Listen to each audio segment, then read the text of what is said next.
Mr. President of the Republic of Singapore, Mr. President of the World Bank Group, Madam President of the European Central Bank, ladies and gentlemen, good afternoon. The world does not face a shortage of young people ready to work. It faces a shortage of jobs ready to absorb them. Over the next decade, around 1.2 billion young people will enter the labor force in developing countries, far outpacing current job creation.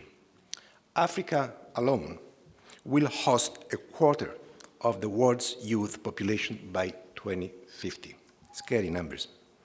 Whether this demographic transformation becomes a dividend or a source of instability depends on our ability to create enough jobs.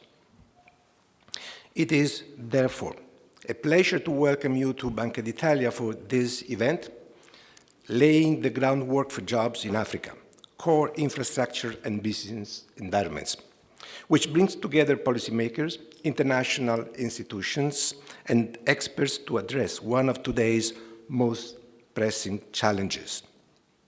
I wish to thank the Italian government and the World Bank for their leadership in advancing this initiative and for convening this discussion on how to foster sustained employment growth in developing economies.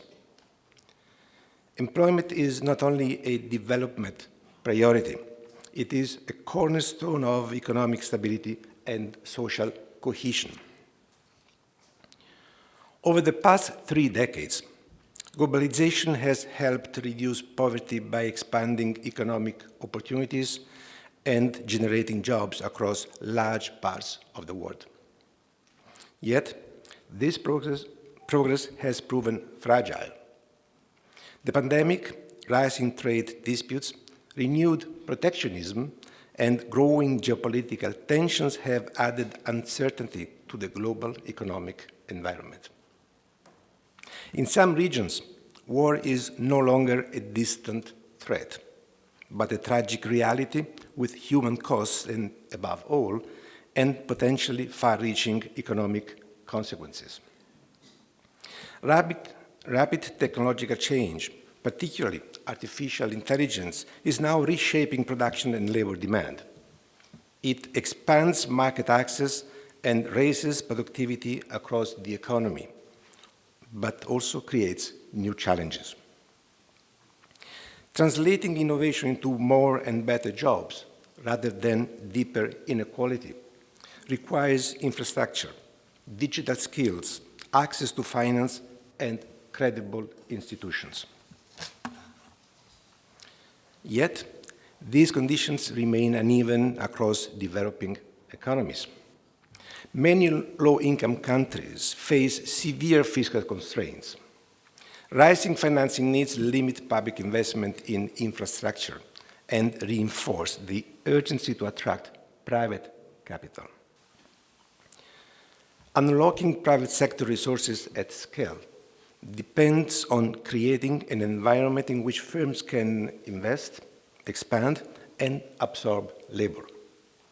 This ultimately rests on 2 mutually reinforcing pillars: productive capacity and institutions. First, countries must strengthen the very foundations of growth, notably infrastructure and human capital. In developing economies, the infrastructure financing gap exceeds 4 percentage points of GDP annually, with energy and transport being among the most binding constraints. Second, regulatory quality shapes private sector behavior. Better business regulation stimulates firm entry, investment, and employment growth. These 2 pillars, infrastructure and regulatory quality, are complementary. Infrastructure investment without regulatory certainty struggles to attract long-term financing. At the same time, regulatory reform without adequate physical and human capital delivers only limited employment gains. Aligning the 2 is essential for building resilient and inclusive growth. This approach underpins the Mattei Plan, launched by the Italian government to turn potential into economic opportunities in the African continent. Italy is committed to advancing this integrated agenda. The analytical work of the World Bank, including through its Rome hub, which is enthusiastically, dear Ajay, supported by Banca d'Italia, provides a rigorous empirical foundation for identifying high-impact reforms. Equally important are the contributions of policymakers, business leaders, and academics in identifying the constraints and translating analysis into action. In this respect, earlier today, we hosted the World Bank's High-Level Advisory Council on Jobs. Let me conclude by welcoming our distinguished keynote speakers. We will begin with Tharman Shanmugaratnam, President of the Republic of Singapore, followed by Ajay Banga, President of the World Bank Group. Giorgia Meloni, Prime Minister of Italy, will intervene later this afternoon. Their perspectives will help frame the discussion on how infrastructure, skills, and regulatory quality can support employment-intensive growth. I thank you for your attention and wish you a constructive discussion.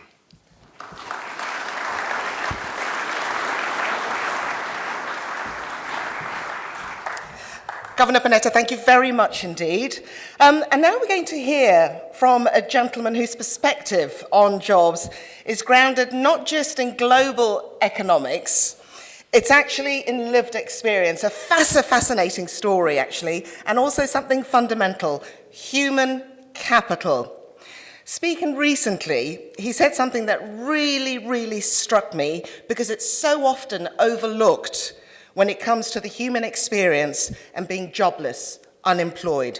He said, "This is a crisis of hope, of self-belief, and of dignity. And this is a crisis of solidarity." Ladies and gentlemen, please welcome the President of the Republic of Singapore, His Excellency Tharman Shanmugaratnam.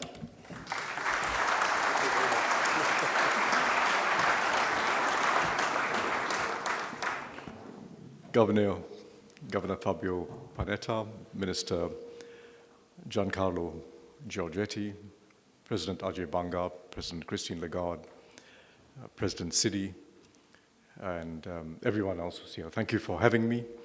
I'll make a few remarks to follow on from Fabio's excellent introduction. First, let me just say that the odds are against us. The odds are against us. The odds of us succeeding in this challenge of job creation in Africa and the developing world are now against us. And overcoming these odds is going to require a step change in public policy, in development finance, and in public-private collaboration. I should say public, private, and civil society collaboration. It's going to require something quite new in our development efforts. The reason for the odds being against us is that there has been a step change in the environment, which we are all familiar with. There is a step change in the global trading environment, and I'm referring not so much to the tariffs and the like, but the fact that the rules are no longer being observed. That's the more profound change in the global trading system. That rules and norms that took 35 years, in fact longer than 35 years, to build up, never perfect, not always enforced, not always observed, but they held world trade together. They offered small, medium, and large-sized countries a predictable framework within which we could trade with each other and we could exploit what we called our comparative advantage. Those rules have been dealt a body blow, and that is a step change in the system. A second step change in the system is technology. It is too early to say whether AI and other advanced technologies will have more of a displacement effect on employment than they will have the effect of creating new jobs and augmenting existing jobs. It's too early to say, particularly in the developed world.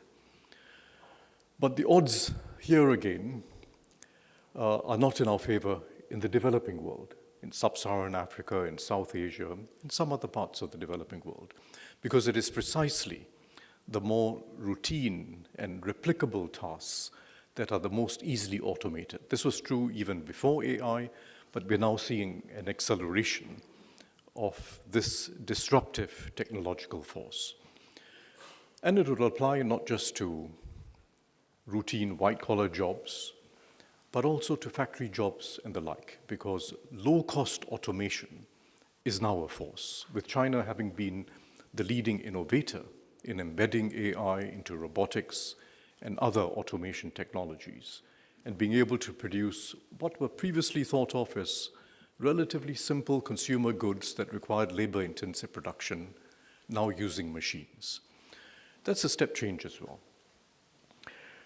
So, in order to address this fundamentally new environment, we need a step change in the way we go about development, in the way in which we collectively support development. And we have to do this because if we look at the demographics in Africa, 1.2 billion young people entering the workforce within the next decade, to bend the arc of human well-being globally, we must succeed in Africa. We must succeed in Africa. And therefore, creating jobs in Africa and mobilizing development finance and development assistance and all the technical support required is in furtherance of what is truly a global common good. It's not just about Africa. And I believe we can do so. I believe we can succeed in Africa, even against these odds, but it's going to require the step changes that I spoke about. First, there's some things which we know how to do that have to be done much more boldly and with much greater urgency, and that is schooling systems and skilling systems. I don't need to elaborate about it. We more or less know what to do, but we need to invest in it. And this has to be a task of governments with some revenue-raising responsibilities, but not too much, because education is not a huge cost.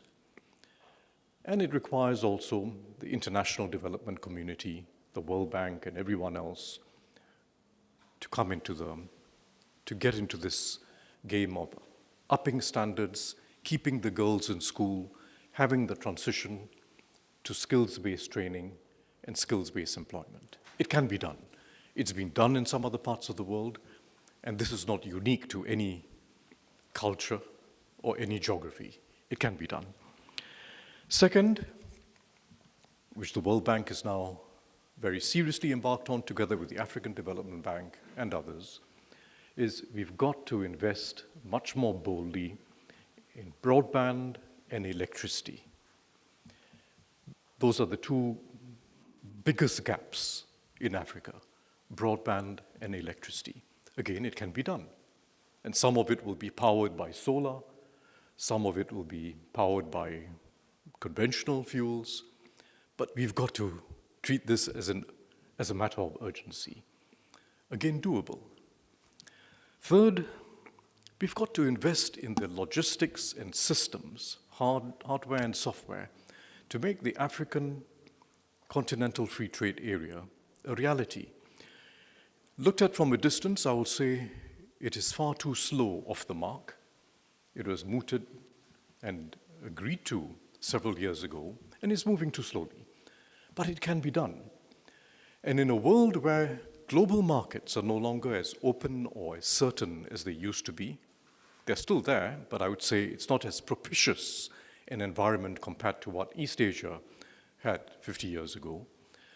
We've got to make the most of the African continent, the growing middle class, the growing lower middle class even. It's a huge potential market,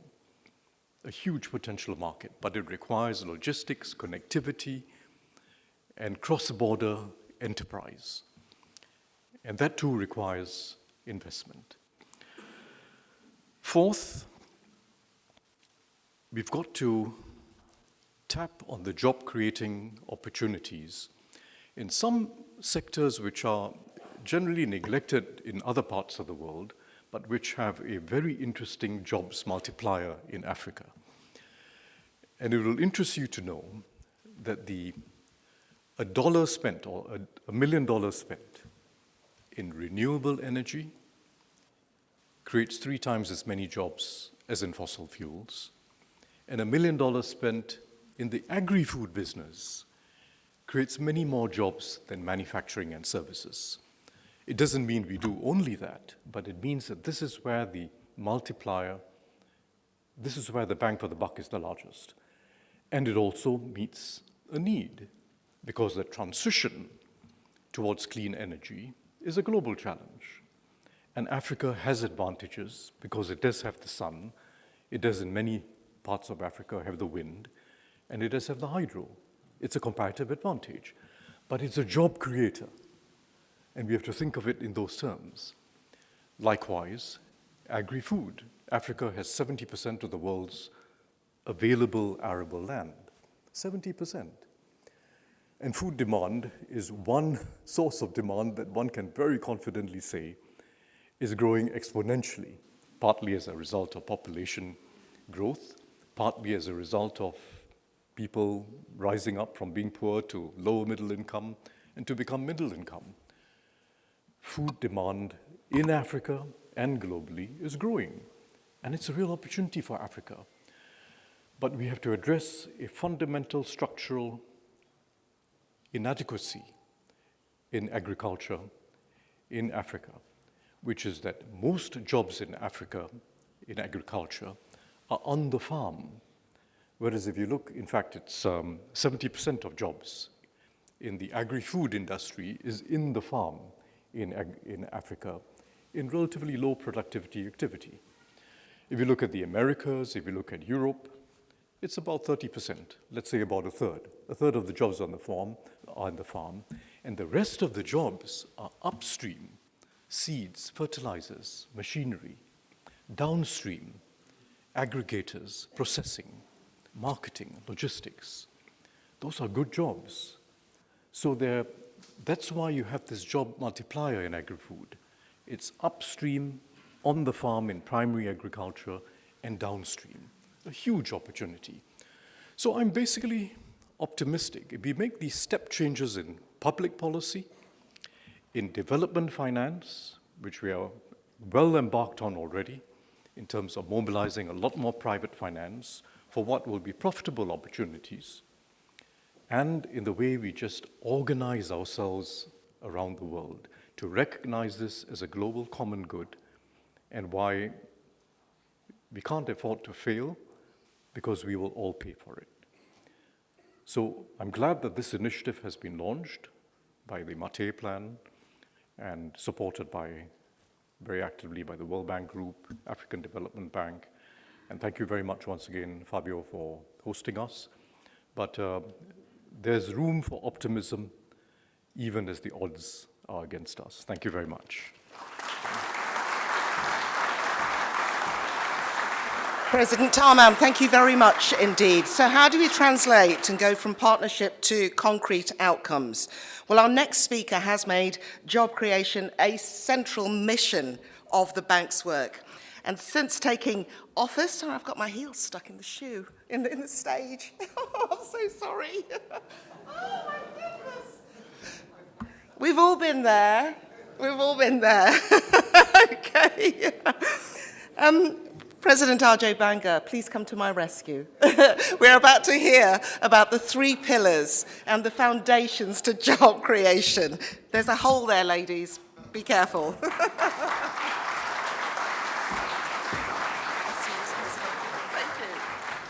Always the gentleman ready for the rescue.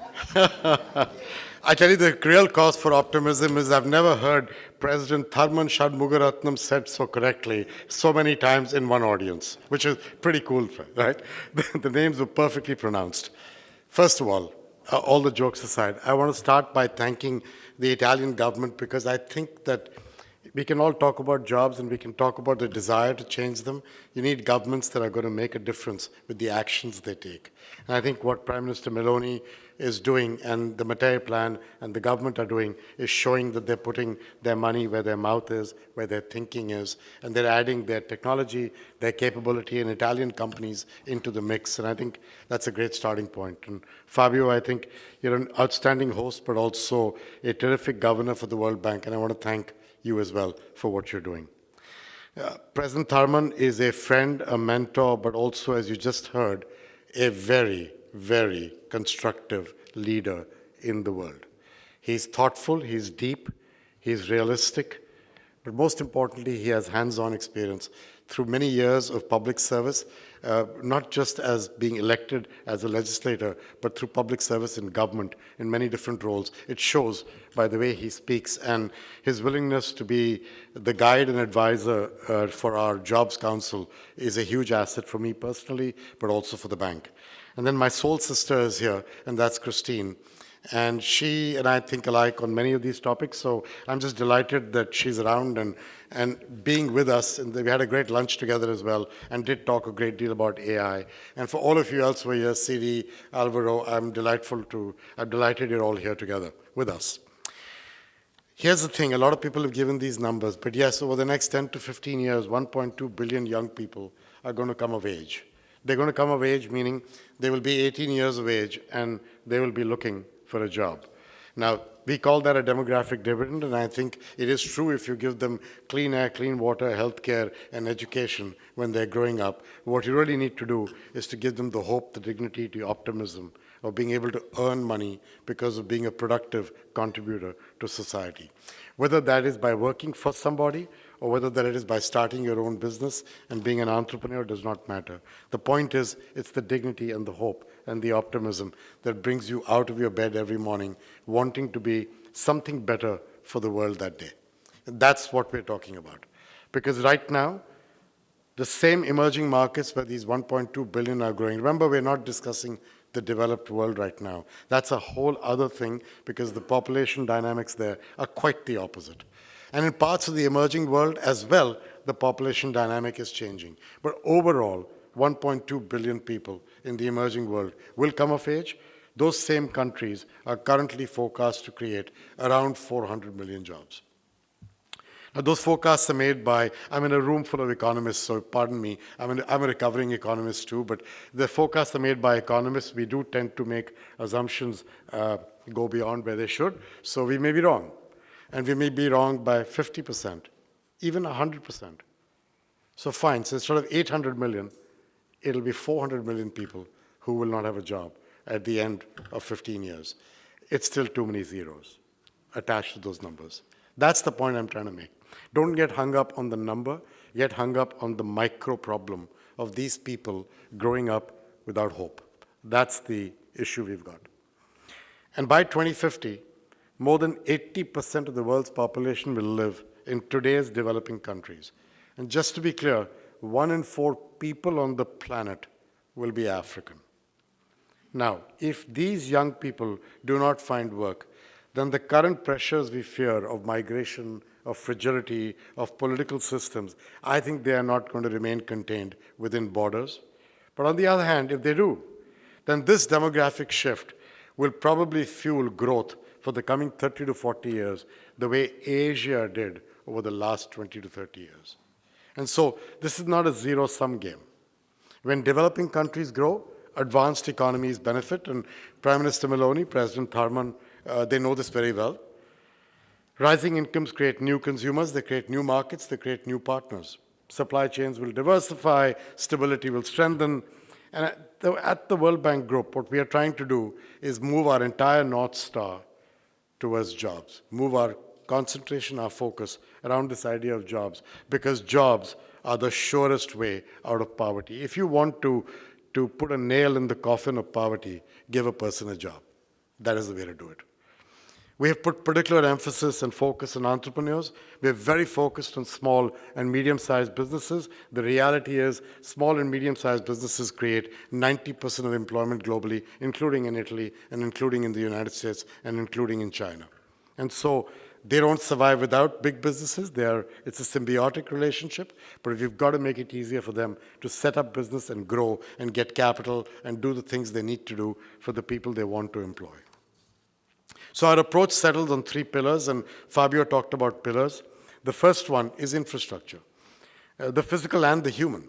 And by physical and human, I mean, of course, energy, transport, water, and digital connectivity and power like the M300 effort, but also importantly, financial systems and payment systems.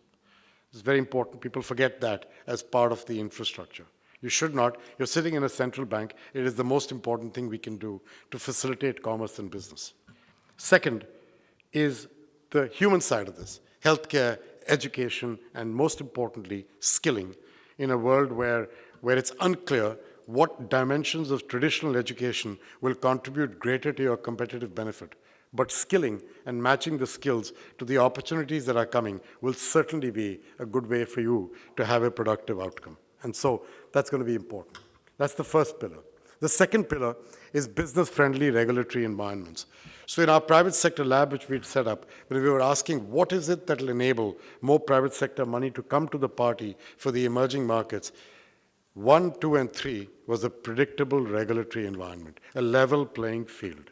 It was what the words they use, the rules, the predictability that investors require and seek. The third pillar is to help the private sector scale using de-risking tools and guarantees and equity that moves investments at volume.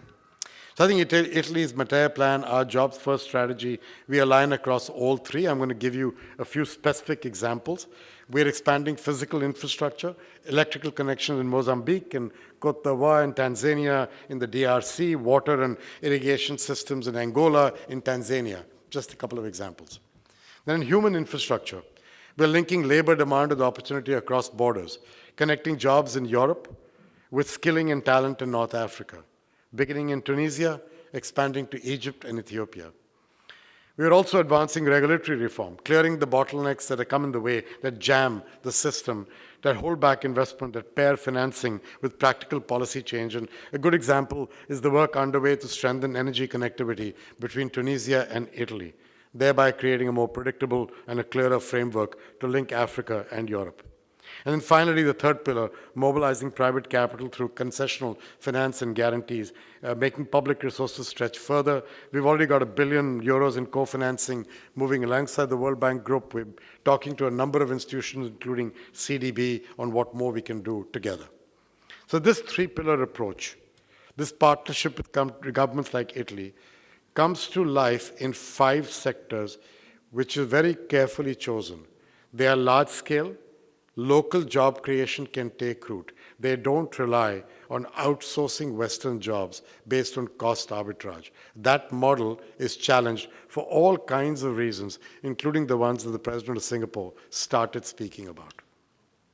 Secondly, these are not as sort of headwind facing from what AI may mean for jobs in the next 5 to 10 years. A number of them actually, small AI delivered at the edge, even on old phones, using local compute power, could actually be a productivity enhancer in these 5 sectors. Not equally, but it could.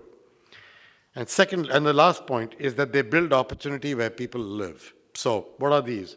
The first is infrastructure itself, energy and other things. The construction, but then what it enables. The second is agribusiness, and you saw the video and you heard the President of Singapore speak very eloquently about the upstream and the downstream impacts of the multiplier effect of agriculture as a business, particularly by giving small farmers, which is the majority of our farming community, the access to scale that they deserve to remain competitive and productive. Third is healthcare. A lot of us in the developed world take healthcare for granted. In the developing world, it is a very serious challenge.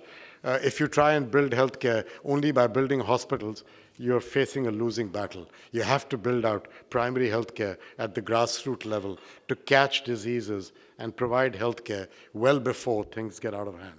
The diseases of prosperity, that is not a fair word, but the diseases of heart attacks, diabetes, blood pressure, strokes caused by new food habits and sedentary lifestyles, which connect a little bit, unfortunately, to prosperity. These are diseases that can be diagnosed earlier and caught and treated much cheaper than when you go to the hospital. The most expensive type of healthcare is hospital. And we have to figure out how to get ahead of this through primary healthcare, better delivered. And then tourism. And a lot of people, you're in Italy, a mecca for tourism. And I was in Cairo yesterday, a real possibility on tourism even beyond what they do. Tourism generates more jobs per dollar invested than any other sector that you can think of, both direct and indirect, for exactly the same kinds of reasons that the president of Singapore spoke about when he spoke about agriculture. And then value-added manufacturing, including the critical minerals that we all seek from the emerging markets who are blessed with them. So there's a unique point of time now where these 5 sectors could come together, whether as a job or as an entrepreneur, differently impacted by small AI delivered at the edge as compared to big AI, but a real possibility. I was in Egypt and Cairo for the last 2 or 3 days. I saw this in action across 4 of these 5 sectors. I visited a bus manufacturing facility, e-buses, supported through policy reforms and financing. It's expanding local production. It's creating skilled industrial jobs and export opportunities. I visited a housing program, not only building resilient homes, but supporting construction supply chains and employment. I visited with agri-tech entrepreneurs that are helping small farmers improve productivity, connect to export markets, create jobs along the value chain from storage to logistics to processing. And I toured the newly constructed Grand Egyptian Museum, which is amazing, that is responsible single-handedly for driving up tourism numbers in the country of Egypt and is generating employment opportunities far beyond its exhibit halls. For those of you who know Egypt, it is not just the country of pharaohs, which is what people are selling today. It has the white desert, which is stunning, where even Egyptians have not been. It has the sea and the beaches and the life that a lot of us desire in holidays. It has unbelievable food, very warm, welcoming people, an outstanding culture, and things that all of us would love to spend time with. It's why we come to Italy on holiday. Egypt has that too. But yet, Egypt gets a total of 15 million tourists in a year. New York City gets 64 million. So we are talking about a pimple on a dimple on an ant's left cheek. This is what we should be thinking about when we think of tourism and the power of tourism. So I think that's my case on tourism that I made to the Egyptian president as well, exactly that way. Now, in each of these cases, infrastructure mattered, but access to finance mattered even more. Egypt also demonstrates something else. If you plan regulatory reforms, if you implement them fully, if you apply them fairly and consistently, you can increase private capital mobilization. They're a journey on, it's not a journey they've completed. They still have too much state-owned enterprises in their economy. It's things they're conscious of, but this is real work opportunity in Egypt. So the focus of today's summit is to make it easier to do business in one particular sector, agribusiness. It is critical. Jobs are created when entrepreneurs and firms of all sizes, large, small, and micro, have the confidence to start, to hire, to expand. That confidence is built on clarity, on rules that are transparent and reliable. The evidence across time is clear. Countries that have sustained growth and expanded employment have done so not through isolated projects, but through steady, measurable improvements in their business environment. Reforms are sequenced, they are implemented, they are maintained, and they're jealously guarded by the leadership of the country. If we get this right, if we align infrastructure, regulatory certainty, and access to scale and finance, we will create jobs where young people live, and that is why we are here today, because of young people. Thank you very much.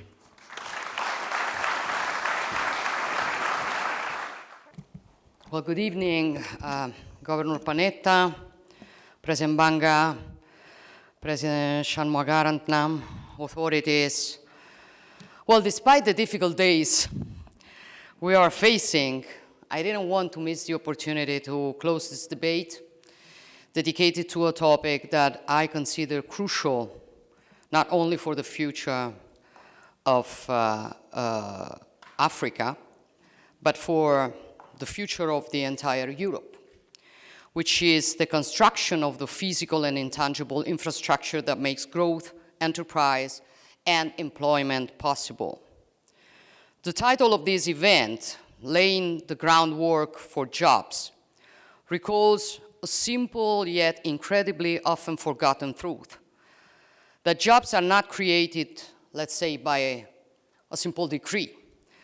They are created where favorable conditions exist, where there is physical and digital infrastructure, reliable energy, trained human capital, solid institutions, clear rules, and access to finance. It is this simple premise that drives Italy's actions, both at home and obviously internationally, particularly with regard to the African continent. We have implemented this through the Mattei Plan, an investment program in African countries that outlines a strategy of cooperation, but cooperation among equals, built on a clear vision to help create the structural conditions for the development of production chains, strong local businesses, and stable and dignified employment in African nations, so that Africa can grow and prosper by processing its resources, cultivating its land, and making the most of its human capital. In this process, collaboration with the World Bank has been and continues to be increasingly central. With President Banga, whom I really would like to sincerely thank for his clarity and readiness in working together, we've engaged in an intense and concrete dialogue from the outset. We share a fundamental approach to this common goal, putting the private sector at the center of development, mobilizing capital, reducing investment risk, and strengthening the institutional capacity of partner nations. The World Bank is a key player in building business-friendly environments, regulatory reform, and strengthening economic institutions. And the Italian government, through the Mattei Plan, is a partner in this mission, wants to be a partner in this mission. One of the most concrete signs of this collaboration in recent months has been the opening of the International Finance Corporation office in Rome. The permanent presence of the International Finance Corporation in our capital is not merely symbolic. It is a strategic choice.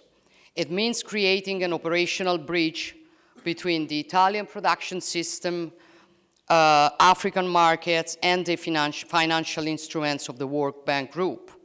It means facilitating encounters between companies, investors, and bankable projects. It means strengthening the ability to mobilize private capital towards initiatives with a high impact on employment. We want Rome to become a European hub for investments in Africa, a place where the public and private sectors work together to turn good ideas into jobs. Because for us, again, jobs are key. Decent, stable, quality jobs. Jobs that enable young Africans to build their future in their own homeland. Africa is the youngest continent in the world, with 60% of its population under the age of 25. Every year, millions of young people enter the labor market. If we do not create adequate opportunities, there is obviously a risk of exclusion, instability, and forced migration.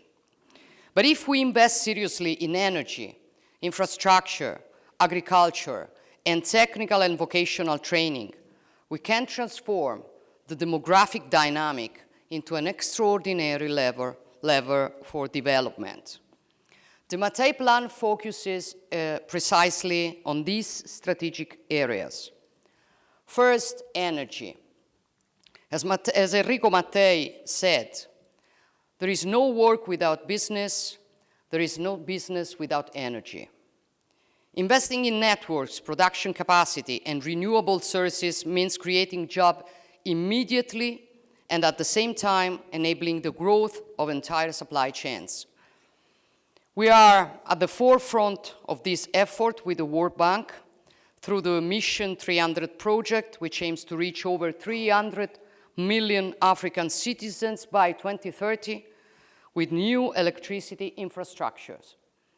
Second, agriculture. Although Africa has a very large share of the planet's arable land, it still imports a significant proportion of its food. Improving agricultural productivity, developing local processing, and strengthening value chains means generating millions of jobs, especially for young people and women. Third, training and skills. Physical infrastructure must go hand in hand with human capital infrastructure. To this end, the Italian government is working on technical and vocational training programs in collaboration with local businesses and institutions to align the skills of young people with the real needs of the markets. One example is the commitment to establish Pan-African training centers for agriculture and water resource use in Algeria and Tunisia, and for training in renewable energy in Morocco. Fourth, regulatory environment and access to finance. Here, once again, collaboration with the World Bank is essential. Reforms that simplify procedures, strengthen legal certainty, combat corruption, and improve access to the credit for SMEs are essential conditions for attracting large-scale investments. In essence, we believe that the effectiveness of cooperation is measured not by the good intentions, but by the concrete results it achieves in terms of jobs created, businesses supported, and investments mobilized. This is our approach, and we believe it should also be the approach that Europe and the West take towards Africa. Less fragmentation, more coordination, less rhetoric, more construction sites, fewer promises, more innovative and concrete financial instruments, less charity, more development. The collaboration with the World Bank and the IFC shows that it is possible to create systems. Pooling public resources, technical expertise, and private capital to reduce perceived risk and increase real impact. And our method is not based on the arrogance of those who impose pre-established models from above, regardless of the demands of African people, but rather by sharing solutions and the way to implement those solutions. This is the model we are following, the path we are taking, to build partnerships based on mutual respect, transparency, and shared responsibility in a win-win approach. Because when a young African finds employment and can choose to contribute to the land where he was born and raised, we are not only helping the development of a nation, we are strengthening stability, we are combating the causes of forced migration, we are imagining a more balanced relationship between Africa and Europe, we are investing in the common future of our societies. And it is a model that is attracting interest and increasing involvement, as demonstrated recently by the success of the Italy-Africa Summit in Addis Ababa. But our work has only just begun. We intend to continue it even with greater effectiveness, involving more and more nations, speeding up the implementation of projects, and further strengthening multilateral financial leverage. Today, the MACTEI plan directly involves 14 African nations, and in 2026, we will extend our strategy to 4 more: the Democratic Republic of Congo, Rwanda, Gabon, and Zambia. We know it is a demanding challenge, but we are not lacking in determination. Above all, we know that On this ambitious journey, we can always count on the concrete collaboration of the World Bank, which has embraced our vision from the outset and has never failed to provide its valuable contribution. So thank you again, President Banga, for the work done so far, but moreover, for the work we will do together in the future. Thank you all.